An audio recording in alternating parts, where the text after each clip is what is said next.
हरे कृष्णा। आप सभी को एकादशी की हार्दिक शुभकामनाएं। तो आज हम जानेंगे कि एकादशी क्या है, एकादशी कौन थी और एकादशी का व्रत हमें क्यों रखना चाहिए। तो एक कथा के अनुसार मूर नाम का एक बहुत पावरफुल राक्षस था जो देवताओं को युद्ध में हरा दिया करता था। एक विशेष युद्ध के अंदर वो सभी देवताओं को हरा देते हैं। तब हारने के बाद सभी देवी देवता भगवान विष्णु की शरण में जाते हैं और उन्हें अपना पूरा दृष्टांत सुनाते हैं।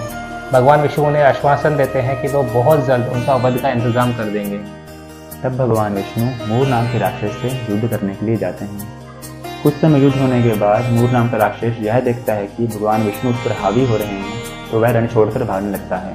भगवान भी उसके पीछे पीछे भागने लगते हैं। कुछ समय भगवान भागते हैं उसके पीछे और वह रेस्ट करने के लिए भगवान बद्रिकाश्रम गुफा में चले जाते हैं। राक्षस भी उसके पीछे पीछे चला जाता है। राक्षस की मंशा सही नहीं थी, जब भगवान को मारना चाहता था, इसीलिए भगवान को मारने के लिए प्रहार करता है। ठीक उसी समय भगवान के अंदर से एक शक्ति उत्पन्न होती है।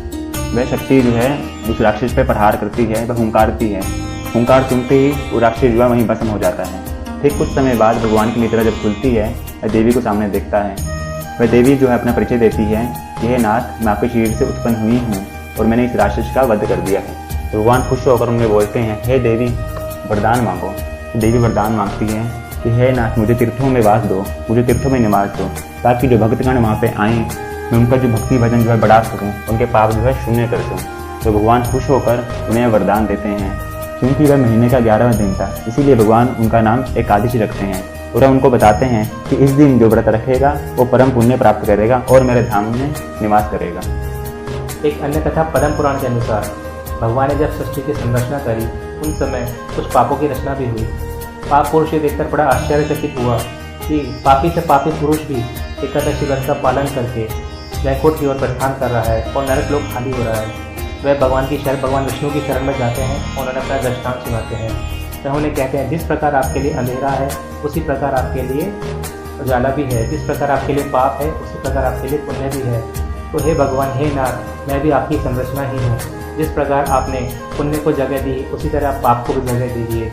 अगर इस तरह सभी लोग एकादशी व्रत का पालन करके अगर इस वैकुंठ की ओर जाएंगे और नरक लोक खाली होता जाएगा तो हमारा अस्तित्व मिट जाएगा। तो आप मुझे बताइए कि हमें क्या करना चाहिए। भगवान करुणा में उन्हें देखकर ये कहते हैं कि एकादशी वाले दिन आप अन्न में प्रवेश कर जाइए, ताकि एकादशी वाले दिन किसी भी पॉजिटिव वाइब्रेशन से उससे आप बच जाएंगे।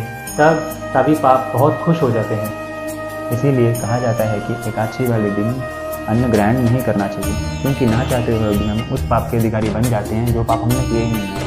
इस पाप में आता है गौ हत्या का पाप, गुरु की अवहेलना, माता पिता की हत्या का पाप, भाई बहन की हत्या का पाप, चोरी चकारी इत्यादि पाप इसमें आ जाते हैं जो कि हमने किए ही नहीं। इसीलिए कहते हैं एकादशी पर व्रत रखिए और जीवन सफल कीजिए। तो इसीलिए हर व्यक्ति को जीवन में एकादशी का व्रत अवश्य ही रखना चाहिए, ताकि हम एकादशी पर होने वाले ना चाहते हुए पापों से बच सकें और भाई भगवान हरि को प्राप्त कर सकें। हरि बोल।